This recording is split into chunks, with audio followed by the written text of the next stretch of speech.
Olá, amadas irmãs da UAF, da nossa igreja congregacional do bairro Fluminense, Igreja Evangélica Congregacional do bairro Fluminense. Nós estamos aqui, irmãs, para mais um estudo da Revista Cristã. A nossa irmã Andressa pediu para que eu pudesse gravar, com o tema da família, um projeto de Deus. E eu já quero agradecer, como diz a Vânia, né? Eu já quero agradecer a oportunidade, né, irmãs, de estarmos aqui para mais um tempinho, né, com o Senhor. Eu creio que sairemos edificadas e Deus tem coisas maravilhosas para as nossas vidas. É esse tema aqui, irmãs, família, um projeto de Deus. Que imagem linda, né, irmãs? Fala assim: quando ela está fundamentada em Cristo, toda a sociedade ganha com isso. Nós sabemos, irmãs, que quem tem princípios bíblicos age diferente de quem não tem, né? Então, quando diz que quando a família está fundamentada em Cristo, nós que servimos a Deus, nós temos outra conduta, nós temos outros princípios. E um deles é a verdade, né, irmãos? É a honestidade. Então a sociedade ganha com isso. Quando a família está fundamentada em Cristo, a sociedade ganha. Na introdução, irmãs, eu vou ler um pouquinho e depois eu vou falando a respeito. A introdução diz assim: já vimos que a família é o grande projeto de Deus para o ser humano. É nela que homem e mulher, na condição de macho e fêmea, conforme foram criados por Deus, têm suas necessidades físicas e psicológicas de amor e companheirismo satisfeitas. É nela que eles se realizam. Ao desenvolverem suas aptidões e desempenharem os papéis que lhes foram atribuídos pelo Criador, na família, homem e mulher podem interagir como casal, contribuindo para o suporte emocional e o crescimento um do outro, bem como gerar filhos e proporcionar-lhes a oportunidade de aprender e amar e a relacionar-se com as outras pessoas. Muitas famílias têm vivido aquém do propósito original de Deus. Contudo, ainda há tempo de restaurar os vínculos do amor em nosso lar. Vejamos então como tudo começou. Então, essa introdução fala um pouquinho sobre o que é a família, né? Nós sabemos que a família é um projeto de Deus. O Senhor fez a família. E vamos lá para o primeiro tópico. A primeira família criada por Deus. Quando falamos sobre família, logo pensamos em casamento, pois é com essa união estável e legal que uma nova família tem início. O projeto original de Deus para a família começou com Adão e Eva, o primeiro casal da humanidade. Depois de formar a mulher da costela que tomou de Adão, o Senhor a levou até o seu futuro esposo. Ele então declarou: esta é agora osso dos meus ossos e carne da minha carne. Esta será chamada varoa, porquanto do varão foi tomada. Isso está lá em Gênesis 2:23. A partir desse momento, as escrituras registram a maneira como a união entre o homem e a mulher é vista aos olhos de Deus. E aí tem mais um versículo que diz assim: portanto, deixará o homem o seu pai e a sua mãe, e apegar-se-á à sua mulher, e serão ambos uma só carne. Isso está em Gênesis 2:24. Mas vamos parar um pouquinho por aqui, irmãos, que mais em cima fala que a mulher foi criada a partir de um osso que foi tirado da costela de Adão. E, e aí vem a questão da auxiliadora, né? Que a mulher foi feita a partir do homem. E o papel da mulher é qual na família, né? O papel da mulher é auxiliar, é auxiliar o seu marido, é auxiliar a sua família. E auxiliadora, ela quer dizer muita coisa, muita coisa. É a mulher que ajuda, é a mulher que tem a sua vida transformada por Deus e está ali para dar o suporte, para ser o suporte do seu marido, a Bíblia fala que a mulher sábia edifica a sua casa. Então, a mulher ela tem que reconhecer o papel do marido. A mulher ela precisa submeter-se ao seu marido. Não é se humilhar, é se submeter. É saber que o homem é a autoridade da família. É saber que é o homem que dá a última palavra. A gente sabe que eu, particularmente, irmãs, eu fui criada numa família em que eu não tinha pai, era só a minha mãe e o meu irmão. Então, eu fui ensinada a tomar frente a algumas coisas, a resolver e ir fazer e tal. Se preciso trocar uma tomada, eu trocava. Se fosse preciso trocar uma lâmpada, eu trocava, ou eu, a minha mãe, ou o meu irmão. Então, eu fui criada nessa cultura. Então, para mim, irmãs, foi um pouco difícil quando eu casei, porque diferente da minha casa, que eu não tinha um pai presente, depois que eu casei, eu passei a ter o meu esposo. Então, como uma mulher sábia, eu não podia tomar frente de tudo. E eu confesso às irmãs que hoje é uma dificuldade que eu tenho. É uma dificuldade que eu tenho na minha vida. De não parar para esperar que o meu marido vá lá e faça. Às vezes, aconteceu alguma coisa na casa, eu já vou lá, resolvo. Mas aí o Espírito Santo sempre me para e fala: calma, Gabi, agora você tem marido, agora tem que ir com calma. A gente, quando casa, a gente não pode tomar a frente de tudo. Tudo tem que ser conversado, é o companheirismo. E Deus tem me ensinado isso, sabe, irmãs? A ser companheira, a saber que eu tenho alguém do meu lado. E eu sou muito grata a Deus pela vida do meu marido. Então, é isso. Aqui é a primeira parte que fala quando Gênesis 2:23, que esta é agora osso do meu osso, carne da minha carne. Então, fala um pouquinho dessa questão de auxiliar, né? Que nós fomos feitas segundo o homem e o porquê fomos feitas, né? Para essa questão de auxiliar, de sempre lembrar. Ian fala: poxa, mãe, eu esqueci daquilo, você sempre lembra, você sempre. Porque eu já tenho mais aquela coisa de anotar. Se eu sei que eu vou esquecer e eu lembrei, eu vou lá e faço logo. Porque se eu deixar para depois, eu esqueço. Então, tudo isso são atitudes que nós temos, né? Vocês sabem. E também essa segunda parte do primeiro, da primeira etapa fala, portanto, deixará o homem o seu pai e sua mãe, e apegar-se à sua mulher, e serão ambos uma só carne. E é bem difícil isso, né? Para o homem e para a mulher, deixar a sua família e entender que agora a família é o casal, se tiver filho, é os filhos ali, e que não tem mais a mamãe e o papai para. Claro, vai ter sempre a mãe e o pai, mas eles precisam entender que a família é eles três, é o casamento, é os filhos, são os filhos, e tudo precisa ser resolvido ali, entre eles, né? Existem casais com dificuldade nessa parte em que o homem não se desvivencia tanto da sua família, às vezes é a mulher, e aí passam por dificuldades no casamento. Então, eu acho assim que na medida que a gente casa, é em casa. Passe o que passar, a gente está ali. É a nossa família. É eu, você e o filho.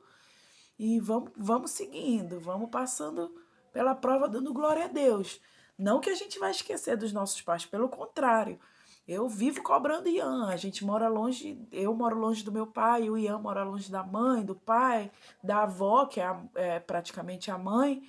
Mas eu fico o tempo todo: amor, ligou para sua avó, amor, ligou para sua mãe, você já falou com seu pai. Então, o tempo todo a gente também tem que ser essa mulher que fica lembrando, né, o marido. Existem maridos que esquecem. Eu fico o tempo todo: amor, falou com a sua mãe, falou com seu pai e tal. Sempre lembrando. Mas saber que a vida é ali, é o casal. Independente de qualquer coisa. Vamos lá, gente, seguir. Tá. Aí fala, ou seja, no ato do casamento, o homem e sua esposa passam a ser considerados por Deus uma só carne, uma unidade em que há amor, cumplicidade, objetivos e propósitos comuns. A união entre homem e mulher possibilitou o cumprimento da ordenança que o Senhor deu a Adão e Eva. E Deus os abençoou e Deus lhe disse: frutificai e multiplicai-vos, e enchei a terra e a sujeitai-a.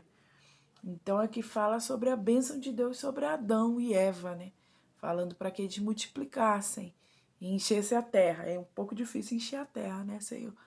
Mas eu tenho um fruto já, e ele se chama Pietro. E eu louvo a Deus pela vida do Pietro, que é uma bênção de Deus na nossa vida. Quando eu engravidei do Pietro, eu fui um pouquinho criticada por algumas pessoas que olhavam para mim pro Ian e diziam: poxa, eles têm tão pouco tempo de casado, eles nem aproveitaram o casamento e ela já está grávida, tudo. Mas, irmãs, eu entendo o propósito de Deus na minha vida quando ele me deu Pietro. Eu costumo dizer que a Aurora, que é a minha sobrinha, filha do meu irmão gêmeo, e o Pietro, eles são instrumentos de consolo para a minha vida. Porque eu tinha acabado de perder a minha mãe quando eu descobri que eu ia ser tia da Aurora. E a Aurora é uma bênção na nossa vida. A Aurora é a missionária que está lá na Amazônia fazendo a vontade de Deus junto com os pais. E assim, gente, me ajudou muito a levantar, sabe? E logo em seguida eu descobri que estava grávida, que era um menino, e eu sonhava com o Pietro junto com a minha mãe. Inclusive ele está chorando agora ali na Tia Jane. Eu sonhava com o Pietro, desde os 15 anos eu dizia para minha mãe que eu ia ter um filho e ele ia se chamar Pietro. E pouco tempo depois que eu perdi a minha mãe, o Senhor me abençoou com o Pietro. E o Pietro eu tenho na minha vida mesmo como um instrumento de consolo, como uma bênção vinda do meu Senhor. E eu sou muito grata a Deus pela vida do meu filho, irmãs. Muito grato. O inimigo ele tenta contra a nossa família, ele tenta contra os nossos filhos. Mas quem guarda os nossos filhos, quem guarda a nossa casa, quem guarda a nossa família, irmãs, é o Senhor.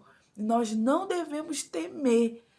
Nós não devemos temer, nós não devemos ter medo, porque quem nos guarda, quem sustenta a nossa casa é o nosso Deus. O pilar da nossa casa é a presença de Deus.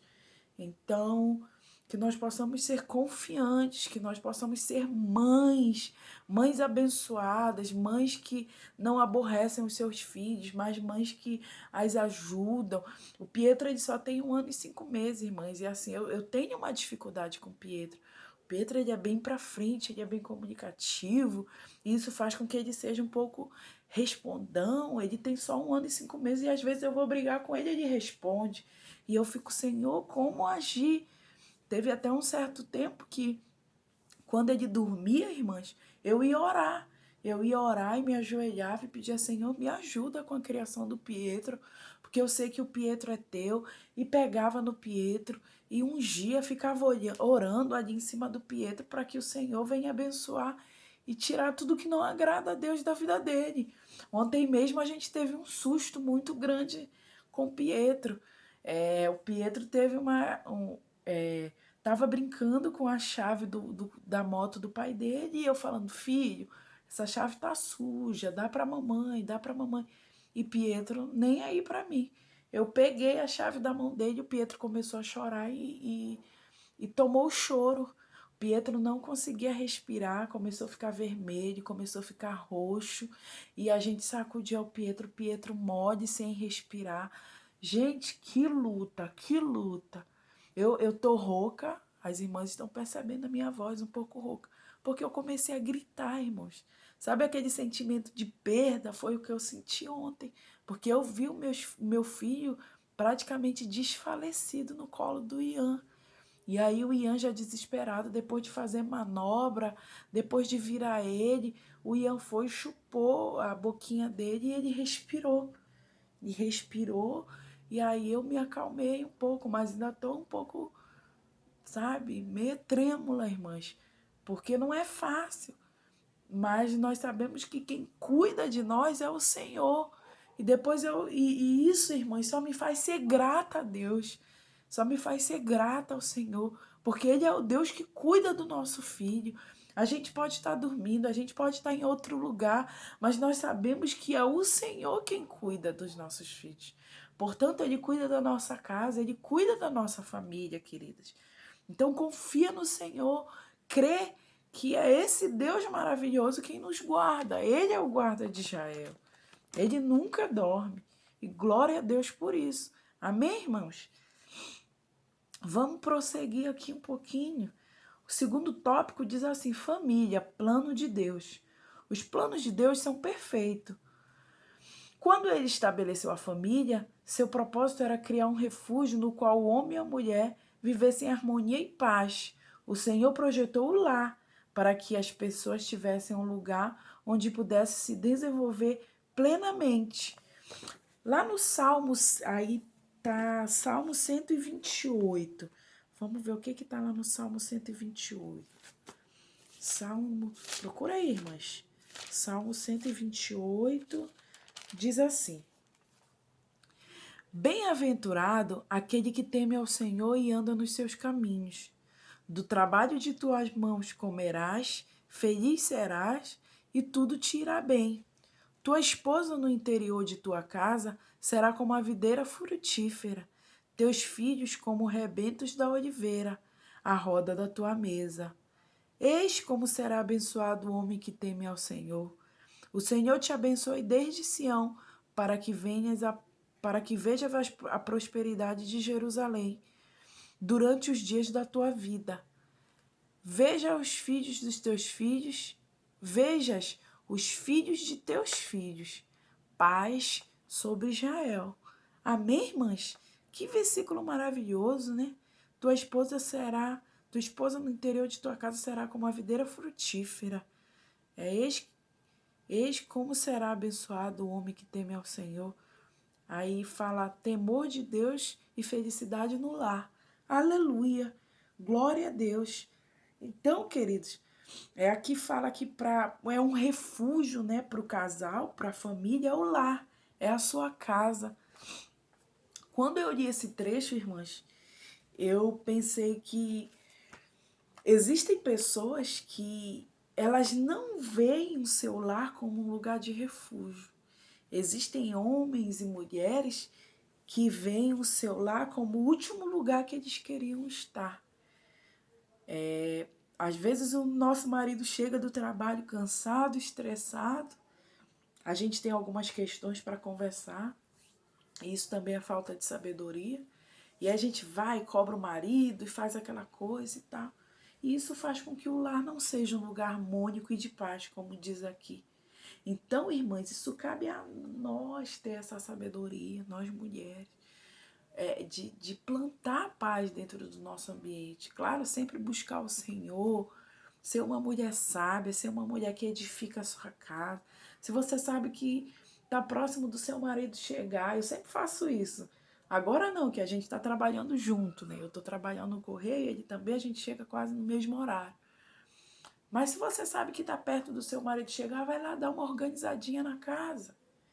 Vai lá, toma um banho, fica cheirosinha para quando seu esposo chegar, você receber ele cheirosa, com um sorriso no rosto, receber ele como alguém que, se precisar de colo, a gente ter para dar, porque isso é auxiliar, isso é ser sábia, isso é ser auxiliadora. De fato, fazer com que o nosso marido sinta essa harmonia e essa paz dentro de casa. Eu estou falando para a mulher, eu estou falando a nossa parte, porque é o estudo da revista, né? Nós vamos colocar no grupo da UAF, então eu estou falando com as amadas, né?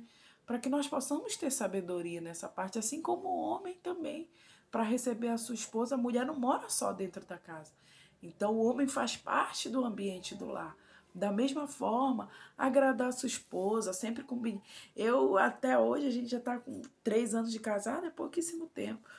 Mas depois que a gente tem filho, assim, é bem desgastante. Mas a gente sempre faz uma coisinha diferente. E eu sempre gostei disso, irmãs, desde que eu não era casada, de deixar bilhetinho. Eu sempre deixava um bilhetinho para minha mãe. Às vezes de manhã: bom dia, mamãe, tenha um bom dia, eu te amo. Sempre gostei disso, de escrever, de bilhetinho, eu gosto de um versículo da Bíblia, eu escrevo, colo na parede, eu faço essas coisas. Então eu sempre faço isso com o Ian, desde que a gente casou. Às vezes de manhã eu me acordo mais cedo que ele, faço um cafezinho, vou lá e coloco um bilhetinho. Amor, bom dia, que Deus abençoe o seu dia no trabalho, que Deus te dê um dia abençoado, eu te amo. Coloco lá perto do cafezinho dele. Ou então à noite, quando ele chega do trabalho, antes dele chegar, eu preparo um lanche, coloco um bilhetinho. E isso fez com que ele se tornasse também assim. Então, às vezes, quando eu demoro a escrever um bilhetinho para ele, aí ele vai lá e escreve um bilhetinho para mim. Eu acho até que para me lembrar, né? Ó, amor, tá demorando os bilhetinhos. Então, irmãos, que a gente não possa perder isso. Esse amor, essa paz, essa harmonia dentro do nosso lar. E tá sempre fazendo um carinho, fazendo um negocinho diferente pro nosso marido. Amém, queridas? Vamos lá para o terceiro tópico. Diz assim: consequências do pecado para a família. A Bíblia nos fala sobre obras da carne e fruto do Espírito, lá em Gálatas 5:19 ao 22. O pecado evidenciado pelas obras da carne provoca separação entre nós e Deus. Por isso, precisamos vencê-lo e pedir ao Espírito Santo que produza em nós o seu fruto, o qual nos permite viver de acordo com os padrões que Deus estabeleceu para a nossa felicidade e a de nossa família. Foi o pecado que afastou o homem do seu Criador. Consequentemente, a família também sofre os efeitos disso, o que propicia o rompimento dos vínculos existentes entre seus membros e a própria dissolução do grupo familiar. Ai, irmãs, que coisa difícil, né? É falar sobre a questão das obras da carne, né? Porque aqui fala sobre de que o pecado ele nos distancia de Deus, né? E quando alguém peca, quando acontece alguma coisa de a gente deixar essas obras da carne serem maior do que os dons do Espírito, é bem complicado, é bem complicado. Todos os membros da família sentem. Então, que possamos ser essa mulher sábia para que isso não aconteça na nossa família. Aqui fala que foi o pecado que afastou o homem do seu Criador, nós de Deus. Consequentemente, a família também sofre os efeitos disso. Então, quando nós estamos longe do Senhor, a nossa família sente, a nossa família padece, o que propicia o rompimento dos vínculos existentes entre seus membros. A questão da traição, irmão. Quando existe traição na família, entre o casal, aí o casal decide se separar. Isso vai afetar diretamente os filhos. Vai afetar vai ter o rompimento dos vínculos existentes entre seus membros e a dissolução do grupo familiar. Então, que possamos ser sempre sábios para que isso não aconteça. Amém, irmãs? Aqui fala sobre a ruptura dos vínculos familiares. Por causa do pecado, a família tem passado por tristes mudanças. Os sentimentos positivos de amor, aceitação, acolhimento e incentivo que permitem aos familiares ter saúde emocional e crescer em todos os aspectos do ser, têm dado lugar a sentimentos negativos de ódio, inveja, depreciação e competição, que levam à dissolução dos vínculos efetivos e à desagregação familiar, atrapalhando o projeto de Deus para o ser humano, por meio da família. Isso pode ser visto desde a primeira família, que está lá em Gênesis capítulo 4. Vamos ver lá sobre a primeira família, irmãs? Gênesis capítulo 4, do 1 ao 16, que fala sobre Caim e Abel, sobre esses dois irmãos que eram filhos de Adão e Eva, né? Abel sempre dava as primícias ao Senhor, né? A Bíblia fala que ele recolhia o melhor e o primeiro e dava em oferta ao Senhor. Caim não dava muito ideia, pegava o que sobrava e dava ao Senhor, só que o Senhor não recebia a oferta de Caim, e sim de Abel, porque ele via dentro do seu coração a questão da primícia. E isso gerou inveja em Caim, a ponto de matar o seu irmão Abel. Então, irmãs, isso é o que o pecado faz conosco. Então, que possamos sempre buscar ao Senhor, ter Deus no centro da nossa vida, para que isso não aconteça, para que não chegue nesse ponto, né?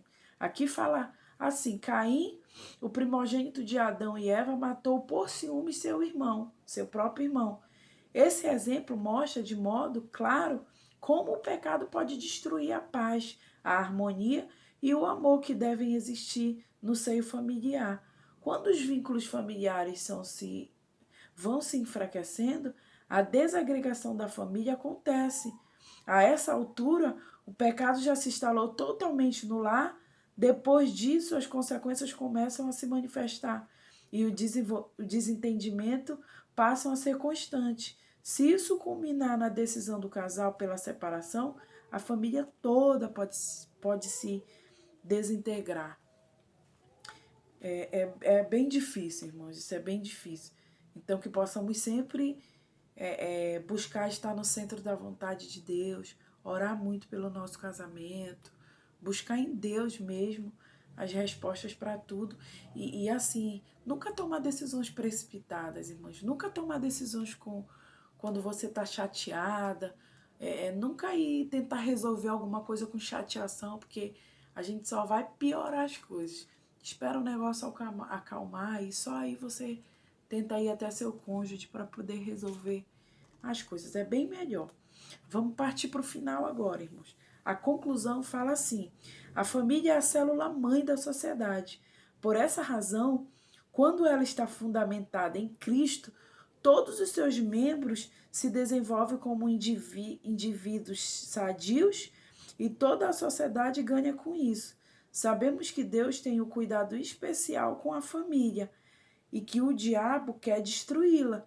Por isso, precisamos estar atentos em relação às investidas satânicas, às nossas vontades carnais e aos apelos mundanos, para que não caímos em pecado. Amém, irmãos? Que possamos estar sempre atentas, sempre vigilantes, sabendo que nós precisamos do Senhor sempre. Nós precisamos do nosso Deus. Nós precisamos sempre vigiar e orar, né, irmãs? Para que as coisas vá bem no nosso casamento. Amém, queridas? Eu estou procurando aqui uma imagenzinha que eu salvei, que é para ler para as amadas. Diz assim, não achei. Deixa eu ver aqui se eu acho. Tá. Fala assim: nem todas as famílias vivem à luz da Bíblia, mas mesmo aquelas que não praticam a questão do cristianismo podem enxergar certas orientações contidas em seus livros. Então, existem famílias que não são cristãs, mas que buscam orientação na Bíblia, né? E glória a Deus por isso, porque a Bíblia fala que conhecereis a verdade e ela vos libertará. Então, a ponto que as pessoas vão conhecendo a Bíblia, às vezes nós temos mulheres que seus maridos não são cristãs, homens que suas mulheres não são cristãs, filhos que seus pais não são cristãos. Então, na medida que a gente vai apresentando a Cristo para a nossa família, elas vão sendo libertas e salvas. Amém, queridas? E aqui fala assim: crê no Senhor Jesus, que será salvo tu e a tua família. Lá em Atos 16:31. Então, continuem crendo, firmes e constantes no Senhor, sabendo que Deus é todo-poderoso para fazer infinitamente mais. Amém, irmãs? Me desculpem pelo vídeo longo. Eu cheguei do trabalho e continuei estudando um pouquinho e aí preparei esse momento, né? Eu creio que o Senhor preparou esse momento para estarmos juntas e eu agradeço pelo convite, a Andressa, e que Deus possa abençoar a vida das amadas. Amém? Um beijinho, tô com muita saudade. Vamos continuar orando umas pelas outras. Não vamos esquecer do Nicolas, que já teve alta. Glória a Deus, nós estamos felizes por isso. Mas ainda está com o processo de se readaptar agora em casa, né? Jaqueline, sempre orando por Jaqueline para que o Senhor dê força a ela nesse momento, nos cuidados com Nicolas. Vamos continuar orando pela irmã Vera, pela irmã Elisete, que tem pedido oração, né? Pela sua cunhada, Rosilda. Enfim, irmãs, vamos continuar orando umas pelas outras. Amém? Deus abençoe. Um beijo.